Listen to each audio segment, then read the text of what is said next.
Assalamualaikum warahmatullahi wabarakatuh. Selamat pagi dan salam sejahtera untuk kita semua. Pertemuan ke-12 untuk mata kuliah studi kelayakan bisnis, saya ingin membahas tentang aspek lingkungan industri. Nah, pertama saya ingin menjelaskan tentang konsep analisis dari aspek lingkungan industri. Nah, aspek-aspek eksternal perusahaan yang sangat terkait erat dengan bisnis adalah aspek lingkungan industri, yaitu lingkungan di mana kegiatan bisnis perusahaan berada. Aspek lingkungan industri dalam studi kelayakan bisnis membawa pengaruh yang juga sangat besar. Dengan mengetahui aspek lingkungan industri, kita akan lebih mudah untuk mengetahui apakah lingkungan bisnis yang sudah ditentukan sesuai dengan rencana proyek bisnis yang akan dilaksanakan. Nah, aspek lingkungan industri dalam studi kelayakan bisnis lebih mengarah kepada aspek persaingan bisnis. Oleh karena itu, faktor-faktor yang mempengaruhi kondisi persaingan bisnis seperti ancaman pada perusahaan, termasuk seperti kondisi persaingan itu sendiri, dan juga kekuatan perusahaan menjadi penting. Ini perlu dilakukan analisis. Kalau kita mengutip pendapatnya Porter pada tahun 1980, dia menyebutkan bahwa konsep strategi persaingan bisnis itu melalui 5 aspek utama yang disebut dengan 5 kekuatan bersaing. Nah, oleh Freeman, pendapat dari Porter tersebut ditambahkan satu aspek lagi. Jadi melengkapi 5 aspek yang disebutkan oleh Porter menjadi 6 aspek. Apa itu? Yang pertama adalah ancaman dari pendatang baru. Yang kedua, persaingan sesama perusahaan di dalam industrinya. Nah, yang ketiga adalah ancaman dari produk pengganti atau substitusi. Nah, keempat, adanya kekuatan tawar-menawar dari pembeli atau buyer. Kemudian juga adanya kekuatan tawar-menawar dari pemasok atau supplier.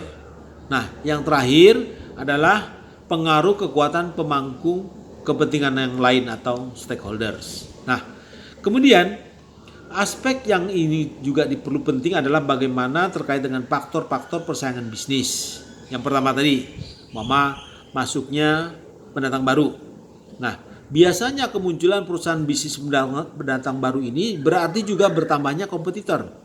Nah, tentunya hal ini berimplikasi bagi bisnis yang telah berjalan. Misalnya, kapasitas yang menjadi bertambah, terjadinya perebutan pangsa pasar, dan juga terjadinya perebutan sumber daya produksi yang terbatas, terkait bahan baku, bahan penolong. Nah, ini tentunya akan menimbulkan ancaman bagi perusahaan yang telah eksis atau ada. Nah, meskipun menjadi ancaman bagi pemain yang lama, ada beberapa faktor penghambat pendatang baru masuk. Jadi pendatang baru juga tentunya memiliki hambatan-hambatan untuk masuk di dalam ceruk pasar yang ada tersebut ya.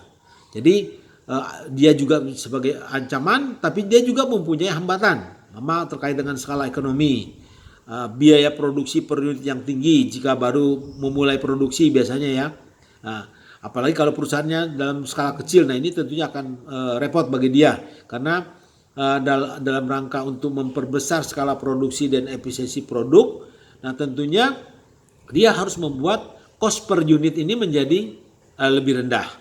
Nah, kemudian ada namanya diferensiasi produk. Nah, diferensiasi produk ini menciptakan hambatan masuk yang memaksa pendatang baru untuk mengeluarkan biaya yang lebih besar untuk merebut konsumen loyal pada perusahaan yang ada ya, yang utama yang telah eksis. Dan ketiga adalah kecukupan modal. Nah, di sini jenis-jenis yang memerlukan modal besar bisa menjadi hambatan bagi pendatang baru. Ini terutama kaitannya dengan biaya research, pengembangan, dan juga dalam kaitan dengan eksplorasi. Nah, kemudian ada namanya biaya peralihan atau switching cost ya. Ya, ini biaya yang dikeluarkan pembeli ketika berpindah dari pemasok satu ke pemasok yang lain.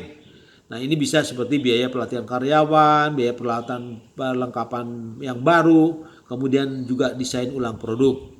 Nah, kemudian juga yang menjadi hambatan dari pendatang baru adalah sulitnya akses ke jalur distribusi. Nah, ini jalur distribusi biasanya sudah dimiliki oleh yang perusahaan-perusahaan lama. Nah, jika dia akan masuk, nah biasanya dia sulit masuk, sehingga perlu membuat atau membangun saluran distribusi baru. Nah, ini tentunya cost-nya akan menjadi besar ya. Kemudian ada lagi dengan hal yang terkait dengan ketiga unggulan biaya independen. Nah, keunggulan biaya perusahaan existing itu sulit ditiru oleh pendatang baru. Nah, keunggulan tersebut bisa dari aspek teknologi yang digunakan, yang telah dipatenkan. Nah, ini tidak boleh kita ikut masuk menggunakan teknologi yang telah dipatenkan. Kemudian adanya juga dia akses kepada sumber bahan baku dan dia mendapatkan konsesi. Apalagi juga kalau di situ ada intervensi pemerintah berupa subsidi. Nah, kemudian dalam kaitan dengan persaingan sesama perusahaan dalam industri, nah kita lihat dalam kaitan dengan jumlah kompetitor, kemudian tingkat pertumbuhan industrinya, dan juga karakteristik dari produk. Nah, kemudian di sini juga ada beberapa hambatan lainnya seperti biaya tetap yang besar, kemudian kapasitas yang ini biasanya berkorelasi dengan biaya produksi per unit. Nah, kemudian hambatan keluar. Nah, ini yang biasanya memaksa perusahaan untuk tidak keluar dari industri. Nah, hambatan ini dapat berupa aset-aset khusus ataupun kesetiaan manajemen pada bisnis yang ada ya. Nah, kemudian ancaman juga dari yang namanya produk pengganti. Nah, produk pengganti ini adalah produk yang memiliki fungsi yang sama dengan produk lain, sehingga dapat memberikan opsi yang lebih banyak ataupun sebagai alternatif produk kepada calon pembeli atau buyer ya. Nah, keberadaan produk pengganti ini tentunya menjadi ancaman bagi para pelaku bisnis. Nah, semakin banyaknya opsi yang ditawarkan kepada konsumen, maka potensi penurunan omset akan terjadi ya. Kemudian ada lagi namanya tawar-menawar pembeli ya. Nah, kekuatan tawar-menawar pembeli atau buyer secara tidak langsung juga mampu mempengaruhi harga produk. Ada beberapa faktor yang dapat mempengaruhi perusahaan untuk memberikan diskon ya. Kemudian juga pembeli melakukan pembelian dalam partai besar, dia minta diskon ya. Kemudian pembeli juga memiliki kemampuan untuk memproduksi produk yang diperlukan. Nah, kemudian juga terkait dengan ada switching cost yang kecil. Nah, yang satu lagi adalah kekuatan tawar-menawar pemasok atau supplier. Nah, selain buyer, ternyata supplier juga memiliki pengaruh yang besar terhadap keberlangsungan suatu bisnis. Nah, harga yang ditentukan oleh pemasok atau supplier ini sudah pasti akan berdampak pada ongkos produksi dan juga harga jual produk. Nah, ini contohnya ya, hal-hal yang terkait dengan kondisi pemasok yang bisa memberikan pengaruh terhadap bisnis yang sedang kita jalankan. Pertama, jumlah pemasok yang terbatas atau sedikit. Kemudian unit produk atau pelayanan dari pemasok yang dapat berakibat switching cost yang besar.